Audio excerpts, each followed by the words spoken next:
Bien, donc comme vous le voyez, je vais parler avec vous donc de la PLV en point de vente. Donc on est moins sur du concept ou des choses moins tangibles, on va être concrètement en fait dans le magasin. Et donc dans ce magasin, donc bien souvent pour les industriels ou les distributeurs que vous pouvez être ou les points de vente que vous pouvez être, la PLV c'est des contraintes de time to market, la complexité de stockage. Bon, c'est en amont, en aval. Ça va être de la destruction en fin de vie. Dans vos magasins, qu'est-ce qui se passe une fois que la promotion est terminée? Bien souvent, tout part à la poubelle. Ça va être aussi des problématiques de fragilité ou de limite de charge. Une fois que vous avez 20 kg par étagère sur un présentoir en carton, au bout de 3 jours de promotion, les étagères, bien souvent, une fois que les consommateurs ont bien chahuté le mobilier, le présentoir ne ressemble plus à grand-chose. Ça va être aussi des temps de co-packing, donc là on est plus en amont sur la chaîne logistique, ça va être des minimums de fabrication, de la complexité de montage, donc là ça concerne concrètement des industriels qui vont utiliser la PLV dans la logistique amont. Donc là aujourd'hui je viens vous présenter en fait tout bonnement Mister Flex. Mister Flex, c'est cette petite bébête là que à la fin de ma présentation je vais finir de monter pour vous montrer comment on passe d'une version comme on a ici, donc tête de caisse, à une version 1,50 m qu'on peut implanter de partout dans le magasin. Mister Flex en fait c'est une solution qui est... Alors, je vais le remettre un petit peu dans l'ordre, qui est modulable dans un premier temps, qui est donc personnalisable, c'est aussi l'intérêt, et qui est ensuite réutilisable. Et c'est tout en fait l'objet du développement. L'idée, c'est de rendre cette solution complètement durable. Et donc de sortir du schéma habituel du fonctionnement de la PLV 100% carton, où en fait on prend de la PLV, on l'emmène donc sur le point de vente. Sur le point de vente, une fois que les produits sont vendus, ça part tout à la poubelle. Là, l'idée, c'est effectivement, je vous montrerai tout à l'heure avec un petit schéma, qu'en fin de vie, le présentoir peut revenir sur la zone de co-packing et être réutilisé. On rentre en fait dans une économie circulaire, on réutilise le matériel. Je vais vous parler des avantages en fait de ce produit-là.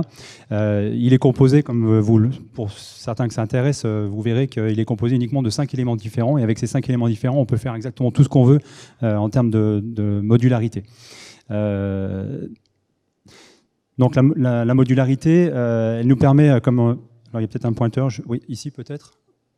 Bon, vous voyez, il y a des différents types de palettes en fait en dessous du présentoir. On peut le travailler donc sur différentes hauteurs. Une hauteur de 50 cm qui s'intègre dans les linéaires, une hauteur de 1 m, comme vous avez ici, qui peut être implantée par exemple en tête de caisse, et puis ensuite une hauteur de 1,50 m qui peut être, cette hauteur-là peut être positionnée de partout dans le magasin. Les tablettes que vous voyez donc là sont à l'horizontale, mais peuvent s'incliner de manière à créer en fait simplement une distribution par gravité des produits. On peut y mettre des séparateurs et tout ce qu'on veut. On peut ensuite personnaliser l'ensemble. C'est-à-dire que tout à l'heure, je vous disais que l'idée, c'est que ça revienne sur le lieu de co-packing. Mais si ça revient sur le lieu de co-packing, c'est aussi peut-être pour partir sur une autre promotion, sur un autre produit, sur un autre matériel à mettre en avant en magasin. Peut-être sur une autre marque, pourquoi pas. Donc vous avez avec ces principes de personnalisation, vous pouvez là aussi créer donc des théâtralisations, des personnalisations spécifiques à tel ou tel événement, créer des shop-in-shop ou des corners dans vos points de vente, donc spécifiquement pour vos opérations. Donc là, on revient un petit peu sur le flux traditionnel de la PLV aujourd'hui. Comme vous l'avez donc sur la gauche, vous avez l'industriel qui va fabriquer ses produits qui sont stockés dans son entrepôt. De son entrepôt, ça passe. Donc là, c'est un petit peu trop rétroéclairé. Donc du coup, vous avez la zone de co-packing qui se trouve ici au milieu.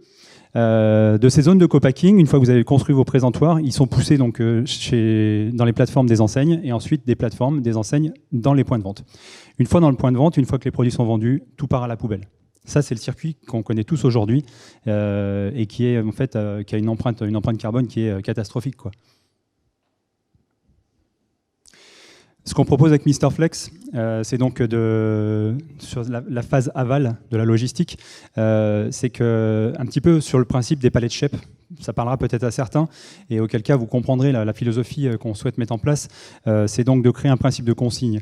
Et donc une fois que le présentoir, une fois sur le point de vente est vide, le présentoir revient dans la zone de co-packing pour être rempli à nouveau, personnalisé avec un nouveau visuel ou pas, et donc repart sur le point de vente. Donc ne seront jetés que les décors ou des éléments additionnels qui ne seront pas repris sur une autre présentation en magasin. Et donc de ce fait-là, on joue sur la rapidité aussi de mise sur le marché, hein, le time to market, donc, que peut exiger la distribution par rapport à ce que peuvent faire les marques habituellement. Donc là, hop là. Donc les points clés en fait qui sont moteurs chez nous en fait, c'est donc le fait de réduire l'utilisation de matériaux. C'est pour ça qu'on a fait en sorte d'être le plus light possible en termes d'utilisation de matière.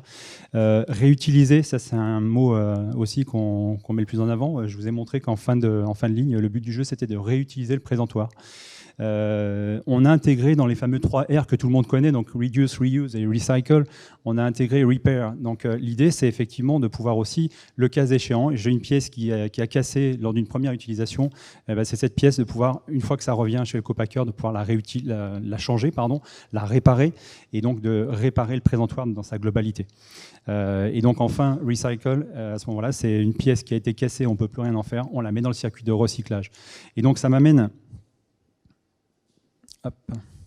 Ça m'amène à ce slide-là où en fait l'idée qu'on veut véhiculer, c'est avec ce schéma vertueux, c'est qu'on part d'un matériau qui est de l'ABS. J'ai terminé. Un matériau qui est de l'ABS et qui donc permet de pouvoir proposer quelque chose de durable malgré tout, puisqu'on peut être sur de l'ABS 100% matière vierge, on va dire, mais aussi de l'ABS 100% recyclé. Donc, alors soit avec ce matériau-là issu de Mr Flex ou d'autres types d'ABS. Et donc, il y a une version aussi en bioplastique qui est en cours en finalisation de développement. Parfait. Sur ce, il n'y a plus qu'à jouer au Lego. Pour ceux que ça intéresse, vous irez voir à quoi ça ressemble.